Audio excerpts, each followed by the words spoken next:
if you want to make any changes or if you want to ignore certain points, that can be made with the express agreement. Whether products will be satisfying my needs or not, he should know each and every concept when he is doing any type of business in the market. If the title of the goods is in the name of the seller has to bear the risk. If the title of the goods are in the name of the buyer has to bear the risk here.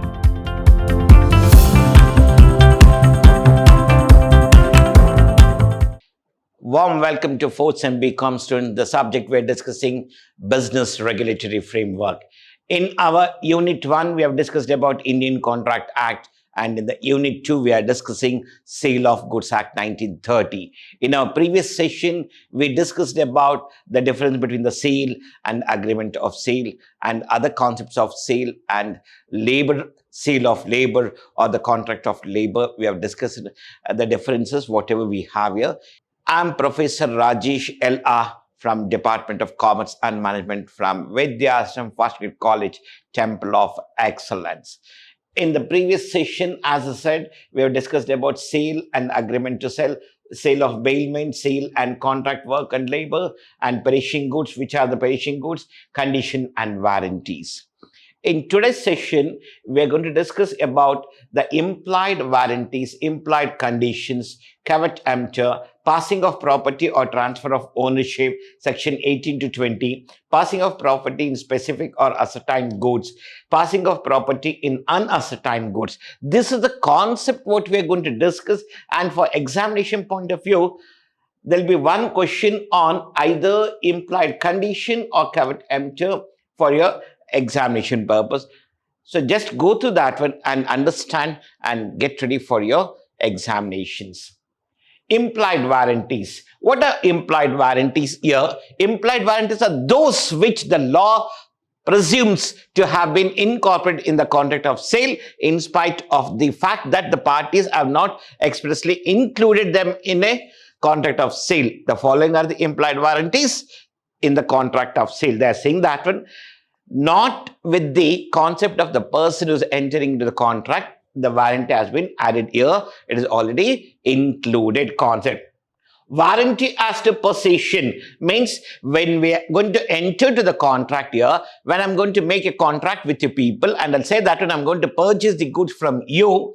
So now here the warranty of possession of the goods means taking the rights of the goods to our hands. Now, there is an implied warranty that the buyer shall have and enjoy quiet possession of the goods if the buyer's possession is disturbed by anyone having superior title than that of the seller. The buyer may sue the seller for the breach of warranty. They're saying that when the goods has been sold to me here, so then I have all the rights here.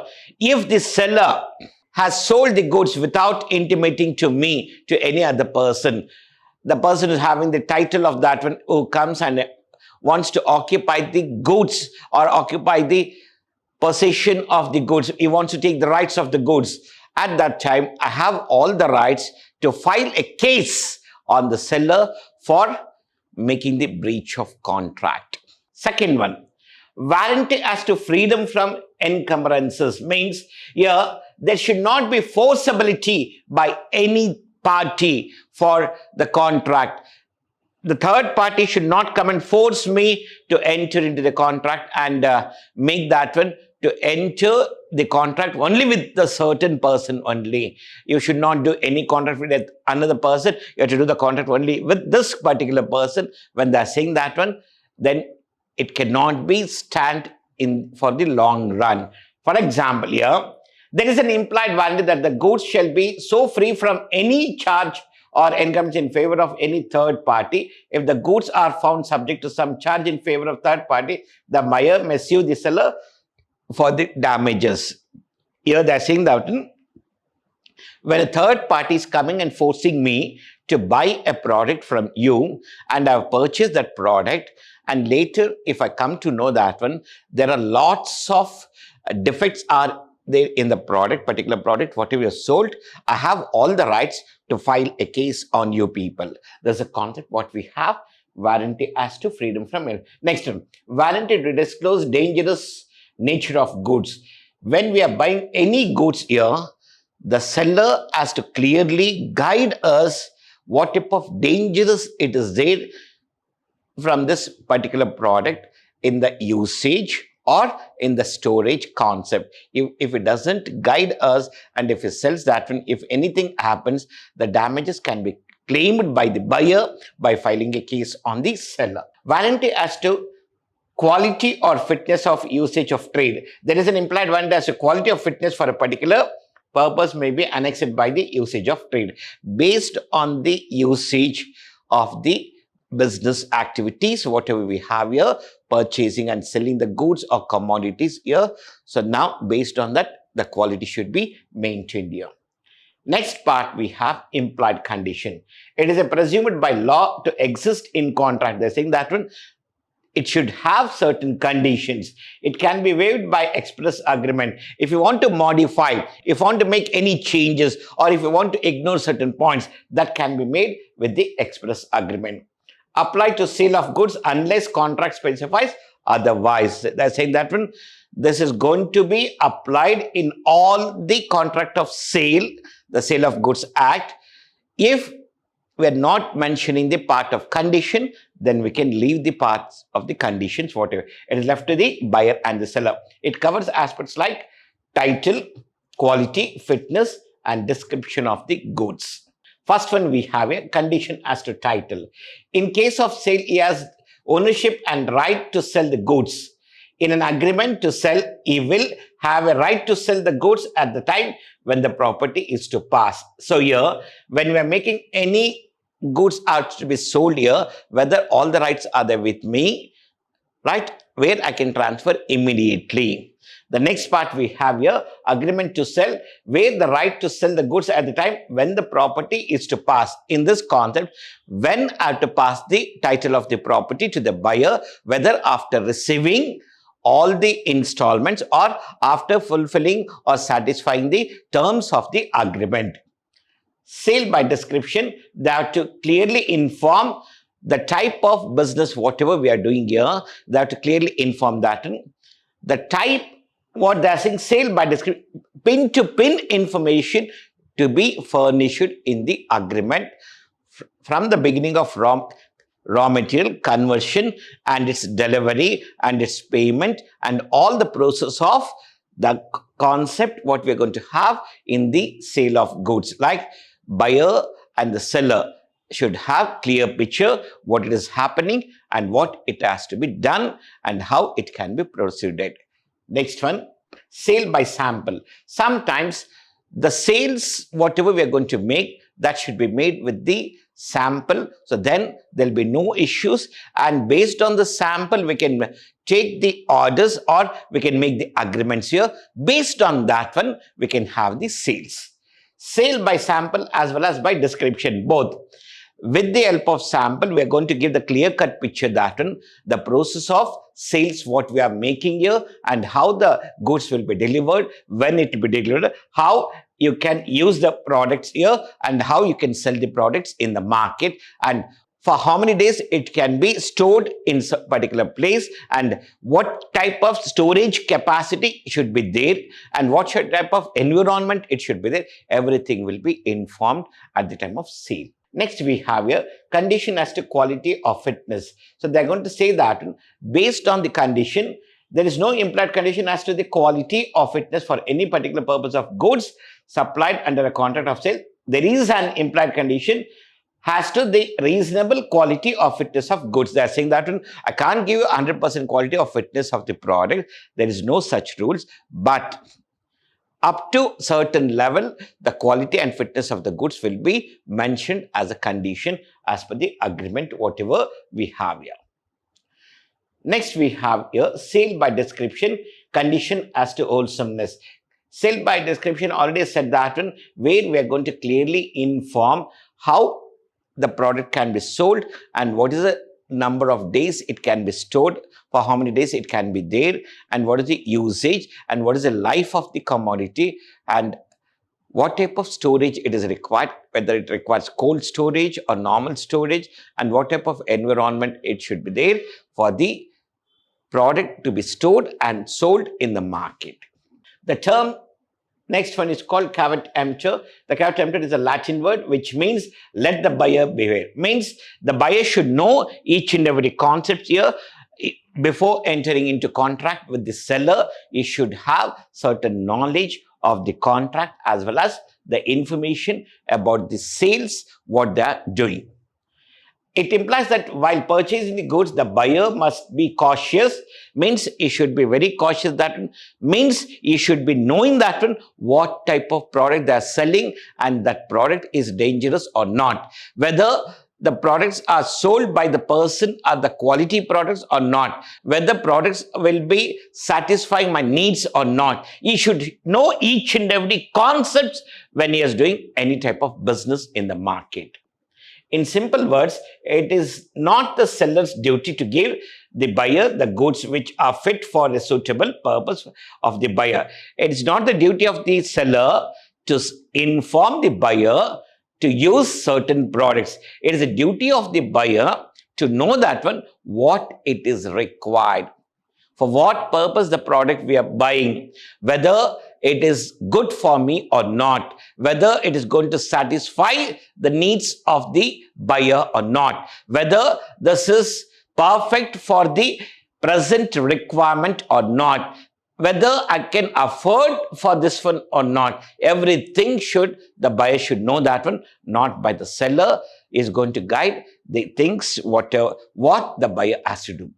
Exceptions, what we have, where the seller makes a false representation and the buyer relies on it. Sometimes the seller wants to put a makmal topi for you, so he's going to say that this is the product which is there in the market and it is suitable for you. Like this they can say, and the quality of the product is totally different when compared to all other products. This the product is made only for you. Like this, they're going to put the makmal topi or they're going to make you a bakra to sell the product.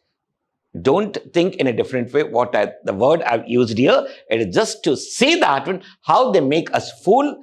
Instead of telling a fool, I said a bakra, that's it. No, any conversations are there or it can be misused for any other concept here. When the seller actually conceals a defect in the goods which is not visible on a reasonable examination of the scene. When the seller actively conceals a defect in the goods which is not visible on a reasonable examination of the scene. See what happens here, sometimes even though the seller, after verifying the product thoroughly, he cannot make the defect what it is there in the goods. So that has to be verified properly. Sometimes it may happen the seller, even though seller has verified several times, he couldn't identify the defect in the goods. After usage of the product only we'll come to know what type of defect it was there in the product. When the buyer, relying upon the skill and judgment of the seller, has expressly or impliedly communicated to him the purpose for which the goods are required. When we are going to inform the seller for what purpose we are buying the product and what type of necessity we have of that product and how we are going to use that product. So this is the concept what we have here. Where the goods are bought by description from the seller who deals in goods of that description. Means they are selling that already have clearly informed what type of product is required for me and what are the ingredient it should be there or the size, quality, design.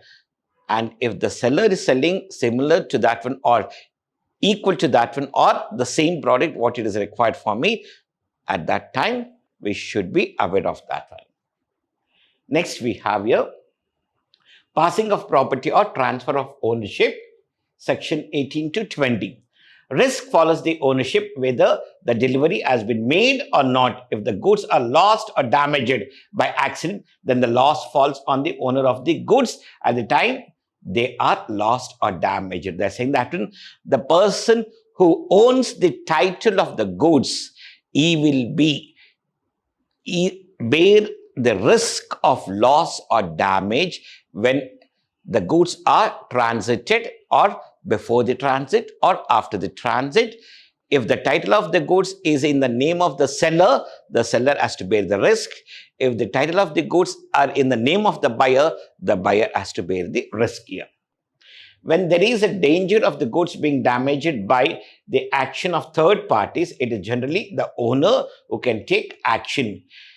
We have clearly mentioned that we are transporting the electronic commodities and we have to take care of that one properly. If the third party has not listened our words, if anything damages takes place, the buyer has all the rights to claim the damages from the third party. In case of insolvency of either the seller or the buyer, it is necessary to know whether the goods can be taken over by the official assignee or the official receiver.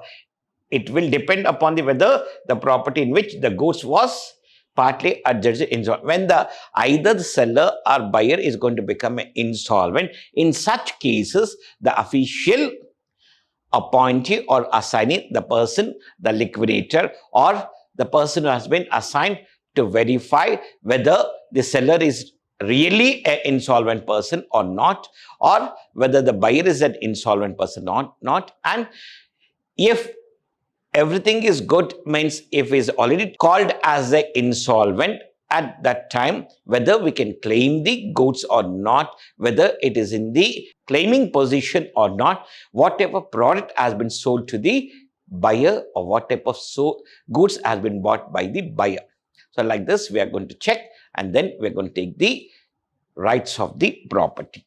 Where there is an unconditional contract for the sale of specific goods in a deliverable state, the property in the goods passes to the buyer when the contract is made. Say, when there is goods are been sold at that time, when we make the payment, automatically the rights and the title of the goods will be transferred from the seller to the buyer.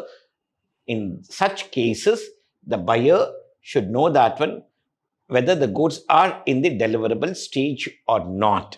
So then he has to make the contract. When there is a contract for the sale of specific goods not in deliverable state, the seller has to do something to the goods to put them in a deliverable state. The property does not pass until that thing is done by seller and the buyer has notice of it.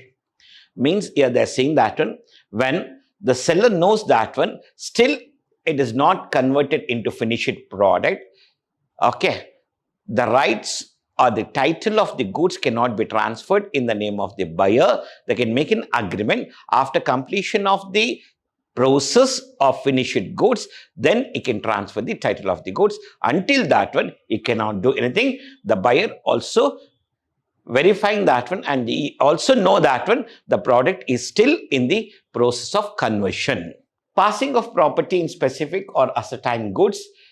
If the goods are delivered to the buyer on approval or on sale of written, based on the property passes to the buyer when this he signifies his approval or acceptance to the seller, or he does not signify his approval or acceptance to the seller but retains the goods beyond a reasonable time. Now, when we are making any contract of sale between us, you are the seller and I'm the buyer here. You sold the goods to me at the time of entering into the contract. I'll say that if the goods are delivered to the buyer on approval, means already I have approved that the goods can be delivered. If any damages are there, it will be returned back to you. When already we have made a concept that stating that the goods what you're going to send that is approved and it is kept with us will be sold. If anything damages are there, will be returned back to you. I have to convey the message. And if I don't convey anything here about returning back of the goods or the settlement, so it is quite understood that I've taken the responsibility of all the goods, whatever you sent to me. The property in unascertained or future goods does not pass until the goods are ascertained. Already I've explained you people that when the products are still in the process of manufacturing or conversion of raw material into finished goods, until the completion of finished goods concept here, we cannot transfer the title of the goods. if there is a sale of quantity of goods out of a large quantity, for example, 50 quintals of rice out of a heap in B's godown, the property will pass on the appropriation of the specified quantity by one party with the assent of the other. They're selling that one. If I have in a storeroom 1,000 quintals of rice, in that one, a part of that one has been sold to certain person here. Only that part title is transferred, not the entire 1,000 quintal of rice what I have here. In the upcoming session, we are going to discuss about passing of risk, transfer of title, delivery, acceptance of goods, installment deliveries, suits for breach of contract. This is the concept what we are going to discuss in the upcoming session. Thank you and namaste to all our 4th Sem BCom students. In today's session, we discussed about implied conditions, implied warranties. Go through that one, which supports you people to write in your examinations easily. Namaste to all.